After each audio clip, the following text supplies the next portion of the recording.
ان دونوں کیفیات کو جمع کر لیجئے۔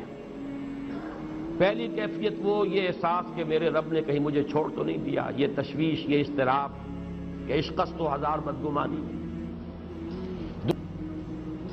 دوسرا احساس یہ کامیاب ہو سکوں گا، اتنا بڑا بھاری بوجھ اٹھا سکوں گا، کیا یہ مشن، اس کی ذمہ داری میں ادا کر سکوں گا؟ یہ دوسری تشویش ہے، اور اس میں ہمت کا کچھ جواب دے جانا، جیسے کہ نیورستینیا کا لفظ میں نے استعمال کیا۔ ان دونوں کیفیات کو جمع کیجئے تو اب صوفیہ کی ایک اصطلاح کے حوالے سے بات سمجھ میں آئے گی۔ قبض کی کیفیت، شدید قبض کی کیفیت تھی محمد الرسول اللہ صلی اللہ علیہ وسلم پر، جس میں کہ یہ سورہ مبارکہ نازل ہوئی ہے آپ کی دلجوئی اور تسلی کے لیے۔ اس کے لیے ذرا تھوڑی سی وضاحت مجھے کرنی پڑے گی۔ دیکھیے، انسانوں کی اکثریت تو ان پر مشتمل ہے جو بے حس ہوتے ہیں اور غبی ہوتے ہیں، جو ہو جائے ڈھیٹ انسان، کسی چیز کی کوئی خاص، بس اپنی فکر ہے، اپنے بطن اور فرج کے تقاضے ہیں، مال جمع کرنا ہے، اس سے آگے کوئی اور فکر نہیں، کوئی سوچ نہیں، کوئی احساسات نہیں۔ کسی کے دل پر کیا بیت رہی ہے ہمیں کیا، وہ جانے۔ کوئی بھوکا ہے ہمیں کیا۔ ایک وہ کیفیت ہے کہ قافلے کو دیکھ کر آئے قبیلے کو، اور حضور صلی اللہ علیہ وسلم کی کیفیت وہ ہو گئی جس میں کہ حضرت خدیجہ رضی اللہ تعالی عنہا نے وہ قدم اٹھایا۔ ایک یہ کہ ہوا کرے، ہم کسی کے ذمہ دار تو نہیں، لا ابالی، جیسے آ چکا ہے پچھلی صورت میں، من بخل واستغنی استغنا۔ ان لوگوں کو چھوڑ دیجئے تو ایک اقلیت انسانوں کی ایسی ہوتی ہے جن کے لیے میں دو لفظ اب استعمال کر رہا ہوں، ذہین اور حساس۔ ذہین اور حساس لوگوں میں قبض اور بسط کی کیفیت، یہ مختلف سائیکلز ہیں جو آتی رہتی ہیں۔ کبھی طبیعت میں پشمردگی ہے، دل بجھا ہوا سا ہے، کچھ نا امیدی سی ہے، خود اپنے اوپر اعتماد کی کمی محسوس ہو رہی ہے، مجھ میں صلاحیت نہیں ہے، میں کچھ نہیں کر سکتا، اب تک جو کچھ کیا بھی ہے، امنگ بھی ہے، امید بھی ہے، روشن پہلو نظر آ رہے ہیں۔ قبض کی کیفیت میں تاریک پہلو نظر آتے ہیں، مایوسی کے پہلو نظر آتے ہیں، پیسیمزم کی کیفیت، اور یہ جو بسط کی کیفیت ہے اس میں روشن پہلو۔ دیکھو یہ بھی تو ہے نا، آخر یہ بھی تو ہوا ہے، اور بھی ہو سکتا ہے، آخر اب تک میں نے یہ کام بھی تو کر لیا، آگے بھی مشکل آسان ہو سکتی ہے۔ یہ دو کیفیات ہیں قبض اور بسط کی، جن کو کہ صوفیاء کرام نے یہ اصطلاحات، یہ عنوان دیے، قبض اور بسط۔ جتنی انسان کے اندر حساسیت کی کیفیت زیادہ ہوگی، ذہانت زیادہ ہوگی، اتنا ہی یہ جو ویوز ہیں اس کی ایمپلیٹیوڈ زیادہ ہوتی ہے۔ کم ذہین انسان ہے، کم حساس ہے، آئیں گے تو صحیح ہے، لیکن یہ کہ وہ ویو جو ہے اس کا ایمپلیٹیوڈ جو ہے اس کے اندر اوپر اور نیچے کی کیفیت زیادہ نہیں ہوگی۔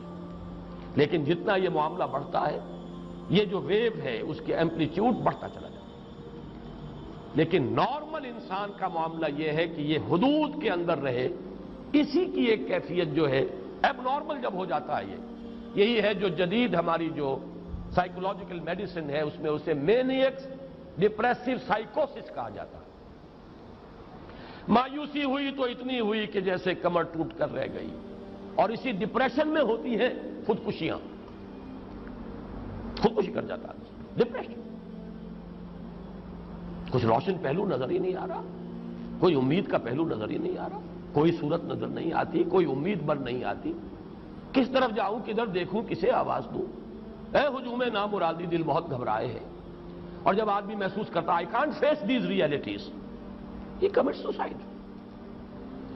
یہ اور جب کیفیت ہوتی ہے انشراح کی تو آدمی خوب بھاگ رہا ہے، دوڑ رہا ہے، امنگ ہے، محنت ہے، دوڑ رہا ہے، امیدیں ہیں، اب ہر چیز کا روشن پہلو نظر آ رہا ہے۔ عجیب ہے یہ۔ اصل میں مجھے کچھ تجربہ بھی ہوا ہے، ہمارے خاندان میں بھی یہ مرض موجود رہا۔ میرے والد مرحوم کافی طویل عرصے اس مینیک ڈپریسو سائیکوسس کے مریض رہے۔ کچھ ہوتا ہے یہ معاملہ، ویسے بھی شاید ہمارا خاندان جو ہے اس کیٹیگری میں آتا ہے جس میں ذہانت نسبتاً کچھ زیادہ ہے، حساسیت بھی نسبتاً کچھ زیادہ ہے۔ یہ دوسری بات ہے کہ کوئی شخص جو ہے یہ فلسفے کے طور پر اختیار کر لے کہ اپنے آپ کو ڈھیٹ بنا لینا ہے، یہ فلسفہ بھی بن سکتا ہے، لیکن یہ ہے کہ اگر آدمی چھوڑ دے اپنی طبیعت کو تو یہ دونوں کیفیات آتی ہیں۔ انہی کیفیات میں اگر یہ جو اپورڈ اینڈ ڈاؤنورڈ موومنٹ ہے یہ ایک حد سے نکل جائے تو یہ بیماری ہے مینیک سائیکوسس، مینیک ڈپریسو سائیکوسس۔ اس میں جب آدمی ہوتا ہے وہ اپر کیفیت میں تو اس کے اندر بڑی عظیمت ہے، روشنی ہے، امید ہے، لوگوں سے گفتگو کر رہا ہے، حق بول رہا ہے، خوب جو ہے محفل کے اندر، اب وہ محفل میں اسے دلچسپی محسوس ہو رہی ہے اور اسے ہر چیز کا روشن پہلو نظر آ رہا ہے، خود اپنے وجود کا بھی روشن پہلو، دوسروں کے وجود کا بھی، دوسروں کی بات میں سے بھی وہ اچھا پہلو تلاش کریں گے، وہ برا پہلو تلاش نہیں کریں گے۔ جب دوسری کیفیت ہے ڈپریشن کی، ہر ایک کی بات میں کوئی برائی نظر آئے گی، کوئی اس کی نیت کا فطور ہے، کوئی فساد ہے، کوئی یہ جو ہے بدنیتی کے ساتھ یہ بات کر رہا ہے، کوئی خیر کہیں ہے ہی نہیں، برائی ہی برائی ہے، مایوسی ہی مایوسی ہے، بدلی ہی بدلی۔ یہ ہے در حقیقت وہ کیفیت، اس کو غالب نے بہترین انداز میں تعبیر کیا ہے۔ ذہین اور حساس انسانوں میں ان کی جو ترقی ہے وہ انہی مراحل سے ہو کر گزرتی ہے، اور ہر ڈپریشن کے بعد، ڈپریشن میں اس سینس میں استعمال نہیں کر رہا یعنی بیماری کی حد تک پہنچنے والی ڈپریشن نہیں، صرف قبض کی حد تک پہنچنے والا معاملہ۔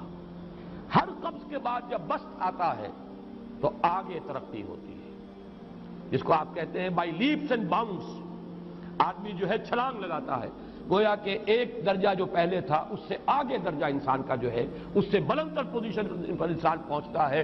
ہر قبض کے بعد جو نیا بست آتا ہے وہ ایک نئی کیفیت، نئی شان، نئی بلندی، نئی رفعت لے کر آتا ہے۔ اس کو غالب نے تعبیر کیا ہے بہت خوبصورت انداز ہے، رکتی ہے میری طبع تو ہوتی ہے رواں اور، یعنی شاعر بھی کبھی ایسا وقت آتا ہے شعر جو ہے اس پر نازل ہی نہیں ہو رہا، شعر نہیں کہہ پا رہا، طبیعت میں رکاوٹ سی ہے، بندش سی ہو گئی ہے، کوئی کلام موضوع ہو ہی نہیں رہا، لیکن پھر جب یہ کیفیت جو ہے بدلتی ہے اور جب پھر بست کی کیفیت آتی ہے، رکتی ہے میری طبع تو ہوتی ہے رواں اور، پھر اس کے اندر ایک جولانی نئی ایک کیفیت جو ہے انشراح کی، وہ ایک بالکل نئی کیفیت، نئی شان کے ساتھ۔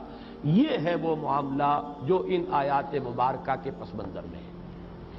اسی لیے اب میں آپ کو اس کا حوالہ دے رہا ہوں، تفسیر مظہری میں قاضی ثناء اللہ پانی پتی رحمۃ اللہ علیہ نے بہت عمدہ بات فرمائی ہے کہ حالت قبض اگر کسی شخص پر طاری ہو تو اس حال میں اکسیر کا درجہ رکھتی ہے یہ سورہ مبارکہ، اس لیے کہ یہ نازل ہوئی ہے محمد الرسول اللہ صلی اللہ علیہ وسلم پر اسی حالت قبض میں۔ وَالضُّحَىٰ وَاللَّيْلِ إِذَا سَجَىٰ مَا وَدَّعَكَ رَبُّكَ وَمَا قَلَىٰ وَلَلْآخِرَةُ خَيْرٌ لَكَ مِنَ الْأُولَىٰ وَلَسَوْفَ يُعْطِيكَ رَبُّكَ فَتَرْضَىٰ أَلَمْ يَجِدْكَ يَتِيمًا فَآوَىٰ وَوَجَدَكَ ضَالًّا فَهَدَىٰ وَوَجَدَكَ عَائِلًا